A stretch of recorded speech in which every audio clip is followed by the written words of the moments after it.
ஆயிரத்தில் ஒருவன், இந்த துபாய் குறுக்கு சந்து, இது எல்லாத்தையும் மீறி 1989 என்னுடைய முதல் படம் வெளியில் வந்தது புதிய பாதை.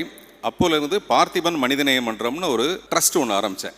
அதன் மூலமாக மக்களுக்கு நம்ம என்ன நல்லது செய்ய முடியும் அப்படின்ட்டு. எதுக்காகனா, என்னை படிக்க வச்சது எல்லாம் எங்கள் அப்பா அம்மா. ஆனால் 1989 ஏப்ரல் 13 நான் ரோட்டில் இருந்தேன், நடந்துக்கிட்டு இருந்தேன். ஏப்ரல் 15 நான் காரில் போயிட்டுருக்கேன். நடுவில் ஒரே ஒரு நாள் ஏப்ரல் 14, அது என்னுடைய படம் ரிலீஸ் ஆன அந்த நாள், புதிய பாதை ரிலீஸ் ஆன நாள்.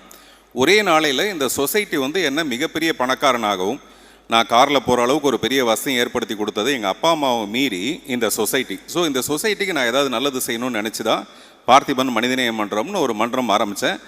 அதுதான் என்னுடைய சந்தோஷத்தோட உச்சம். இது வரைக்கும் நான் ஏதாவது நல்லது செஞ்சுருக்கேன் அப்படின்னா, சினிமாவில் யார் வேணாலும் நடிக்கலாம், அது பெரிய விஷயம் இல்லை. நல்ல மனிதனாக இருக்கிறது தான் இருக்கிறதுலே ரொம்ப ரொம்ப கஷ்டமான ஒரு விஷயம். அந்த நல்ல மனிதனாகிறதுக்கான ஒரு முயற்சி நான் தொடர்ந்து பண்ணிக்கிட்டே இருக்கேன். இந்த நிகழ்ச்சியில் கலந்து